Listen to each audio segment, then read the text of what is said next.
Сәлем достар, мен YouTube арнама қош келіпсіздер. Міне бірнеше сағаттардан кейін UEFA Суперкубогының жалпы иегерін анықтайтын боламыз.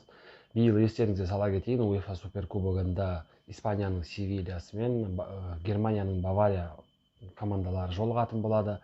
Жалпы бұл бүгінгі ойында сөзсіз Бавария фаворит, Чемпиондар Лигасының жеңімпазы, Чемпиондар Лигасында сондай бір Европаның белді деген командаларымен тізе тіресті. Және жалпы Баварияның құрамы, Баварияның ойыны сөз дәл қазір керемет, алайда Севильяда оңай шағылатын жаңғақ емес екенін атап өткен жөн. Себебі Севилья осы UEFA Европа лигасының финалында Интер сияқты, жартылай финалда Манчестер Юнайтед сияқты мықты ұжымдарды шығарып жіберді. Одан қалса тарихқа үңілетін болсақ, Севилья осы UEFA суперкубогының матчына аутсайдер ретінде бірінші рет келіп тұрған жоқ, және бірнеше рет осы UEFA суперкубогының матчтарында сондай бір сенсациялық нәтиже көрсетуге жақын қалған кездер өте көп болған. Оны атап өтетін болсақ, 2015 жылғы Барселонамен өткен ойында 9-1 гол соғылған ойында Севилья бар болғаны қосымша уақытта ғана Барселонадан жеңіліп қалған болатын. Сол уақыттағы азуын айға білеген MCN деп аталатын үштік, сол Месси, Суарес, Неймар үштігі сол ойында Севильяны тек қана сол бір гол айырмашылығымен ғана жеңген болатын. Одан кейін 2016 жылғы Мадридтік Реалға қарсы ойында да сол негізгі уақытта тең болып, кейіннен тек осы қосымша уақытта жеңілген болатын сол ойында да. Және осы UEFA суперкубогын жеңген бір матч Севильяның 2006 жылы осы аутсайдер ретінде келіп, сол уақыттағы UEFA Чемпиондар Лигасының жеңімпазы, жоғарыда айта кеткен Барселонаны, сол жылы да Барселона жеңген болатын. 2006 жылы Барселонаны 3-0 есебімен жеңген болатын Севилья. Сондықтан Севильяны бүгін сондай бір Бавария өзі сондай бір жеңіл команда ретінде қарамау керек. Әрине Баварияда осы жазғы трансферлік ауысым кезінде құрамына Лерой Сане сияқты талантты ойыншыны қосып алды. Баварияның да қазір жастары өте мықты. Оны өткен сол Чемпиондар Лигасының Барселонамен ойында да көрдік. Алайда бүгін Барселонамен ойындағыдай ойын болады деп күту ол жалпы қателік сияқты. Себебі Севилья Барселона сияқты 8-2 есебімен жеңіле қоятын команда емес.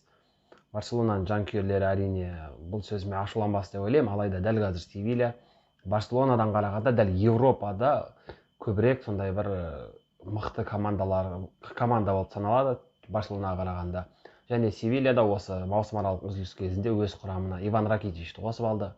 Иван Ракитич өзіңіз білетіндей Севильяға қайта оралып отыр. Және Иван Ракитич осы европалық UEFA эгидасында өтетін матчтарда өте тәжірибелі, сондай өте көп матч өткізгендердің бірі. Чемпиондар Лигасының жеңімпазы, UEFA Европа Лигасының жеңімпазы. Сондықтан Иван Ракитич те бүгін қарап қалады деп ойламаймын. Негізгі құрамда шығуы әбден мүмкін. Және егер бүгін Севилья шынында Баварияға жеңілетін болса, сонда ірі есеппен, онда ресми түрде Бавария Иван Ракитичтің ең сондай бір жек көретін командасына айналуы әбден мүмкін. Себебі 2010 жылдан бері сол Шалькеде ойнайтын кезінде Иван Ракитичтің сол уақыттан бері Бавария жолын байлап келе жатыр десек болатын шығар. Егер бүгін жеңілетін болса, бір маусымда 2 рет сондай шешуші матчта жеңілген болады Иван Ракитич. Және бұл әрине өте ауыр тиетін соққы болуы мүмкін. Мүмкін Бавария бүгін жеңе қояр, алайда сондай ірі есеппен жеңеді деп айту алайда келмейтін сияқты. Себебі жоғарыда айта кеткенімдей Севилья негізінен UEFA суперкубогында өте сондай бір керемет матчтарын өткізетін командалар болып саналады. Ал Бавария өзіміз білетіндей UEFA суперкубогын бірнеше рет жеңген. Осы соңғы рет 2013 жылы Челсимен өткен ойында сондай пенальти сериясында жеңген болатын. Жалпы өте тәжірибелі команда, өте тәжірибелі құрам екеуінде де. Алайда дәл қазір өзіміз білетіндей осы Баварияның жастары сондай бір өздерінің нағыз шыңырау шегіне күшінде тұр десек болатын шығар. Сол Лерой Сане, Кингсли Коман, Альфонсо Дэвис, Джошуа Киммих, Серж Гнабри, одан қалса сол бір Роберт Левандовски да биылғы маусымда өте сондай бір керемет өткізді. Және сөзсіз Бавария фаворит. Алайда Севильяны да атап өткен жөн. Севилья осы UEFA Европа лигасында рекорд қойған командалардың бірі десек болатын шығар. 3 рет қатарынан алды, 2 рет қатарынан алды, одан қалса биыл алып отыр 6 рет.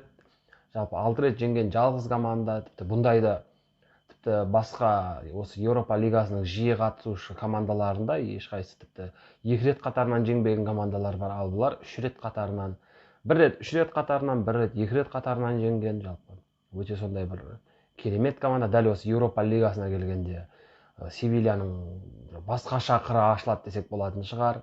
Және атап өтетін жайт, осы тұста Севилья өз жаңағы осы Еуропа лигасында өзін суда жүзген балықтай сезінгенмен, өзінің ішкі чемпионатында, осы Испания Ла лигасында, Испания кубогының турнирлерінде ең соңғы рет жалпы Испанияның ішінде 2010 жылы, яғни 10 жыл алдын жүлделі орынға ие болған. Сол Испания кубогының финалында 2009-2010 жылғы маусымда жеңген болатын. Одан кейін жалпы ешқандай да Испанияның ішінде жүлде жеңбеген. Ал 2010-нан кейін Еуропа лигасын тіпті 4 рет жеңіп отырды, дәл қазір 4 рет жеңіп отыр.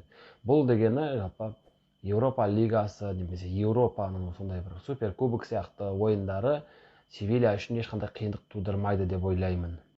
Міне достар, бүгінгі осы УЕФА суперкубогының матчына арналған кішкене ғана осындай болжамдық видео. Егер видео ұнап жатса, арнаға тіркеліп, лайк басып, өздеріңіздің достарыңызбен бөлісулеріңізді сұраймын. Сіздермен бірге болған мен Батиньо KZ арнасы.